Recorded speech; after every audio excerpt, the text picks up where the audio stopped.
Donald Trump has thrown an extraordinary temper tantrum on live television, lambasting a reporter who challenged him for raising hopes about a coronavirus treatment. Peter Alexander, White House correspondent at NBC News, asked the U.S. president, "What do you say to Americans, who are watching you right now, who are scared?"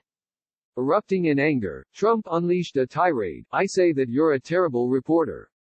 That's what I say. I think it's a very nasty question and I think it's a very bad signal that you're putting out to the American people." The outburst came at Friday's White House coronavirus task force briefing, at which Trump announced a restriction on non-essential travel across the U.S.-Mexico border as well as stricter controls on undocumented migrants. The president, who repeatedly downplayed the threat early in the global outbreak, has this week been hyping an anti-malarial drug, chloroquine, as a possible therapeutic treatment. "It may work, it may not work," he said on Friday. "I feel good about it. It's just a feeling. I'm a smart guy. We have nothing to lose. You know the expression, what the hell do you have to lose?" This was originally his campaign pitch to African Americans. Yet Trump's feeling, on which he so often relies, was confronted by science when Dr. Anthony Fauci, director of the National Institute of Allergy and Infectious Diseases, cautioned that evidence of chloroquine's benefits against coronavirus is anecdotal, and it should not be viewed as a miracle cure. "Fundamentally, I think it probably is going to be safe, but I like to prove things first," Fauci said. Alexander asked the president, "Is it possible that your impulse to put a positive spin on things may be giving Americans a false sense of hope?" The president retorted, "No, I don't think so. It may work, it may not work. I feel good about it. That's all it is, it's a feeling." It was then Alexander asked for Trump's message to people who are feeling scared and the president snapped, "I say that you're a terrible reporter." He added, "You're doing sensationalism. That's really bad reporting. You ought to get back to reporting." Trump claimed, "I've been right a lot," and barked at Alexander, "You ought to be ashamed of yourself." Other correspondents asked Trump why he was assailing a reporter during a national crisis. Trump replied, "I think Peter is, I've dealt with Peter for a long time.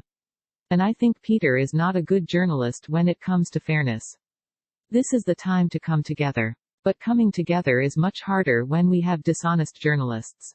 Mike Pompeo, the Secretary of State, was asked what message such criticism sends to the rest of the world. He merely echoed his boss's dissatisfaction with the media. He also joined Trump in using the phrase, "Chinese virus."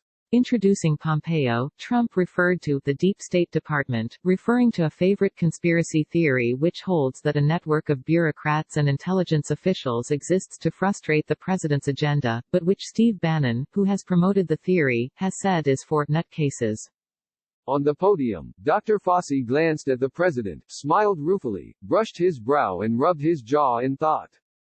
Adding to the strange atmosphere, Sean Spicer, the former White House press secretary, was sitting in the briefing room in a seat normally occupied by the Guardian and asked a couple of questions. Trump's daughter and senior advisor, Ivanka, was also looking on after testing negative for the virus. Pompeo spoke about the new restrictions on the U.S.-Mexico border, which follows a similar agreement with Canada. He said of Mexico, "Both our countries know the importance of working together to limit the spread of the virus and ensuring the commerce that supports our economy continues to keep flowing." The U.S., Mexico and Canada have agreed that anyone who tries to illegally cross a border will immediately be returned to their native country. Officials said asylum seekers would not be held in a U.S. facility nor be given due process, because of the health risk to other migrants and Border Patrol agents. They would instead be returned to Canada, Mexico or their country of origin. Trump, who has long touted a border wall, said, "Every week our border agents encounter thousands of unscreened, unvetted and unauthorized entries from dozens of countries. We've had this problem for decades. You know the story. But now with the national emergencies and all of the other things that we've declared, we can actually do something about it.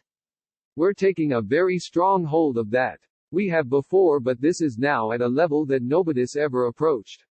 In normal times these massive flows place a vast burden on our healthcare system, but, during a global pandemic, they threaten to create a perfect storm that would spread the infection to our border agents, migrants and the public at large." Amid some confusion, the president confirmed that he had put the Defense Production Act into gear to mandate the production of masks and ventilators. We have millions of masks which are coming and which will be distributed to the states, he said. They will be here soon. We're having them shipped directly to states. Trump also announced a waive on all interest on federal-held student loans, which he said would make a lot of students very happy, and noted that the U.S. Treasury had postponed the tax filing date to the 15th of July.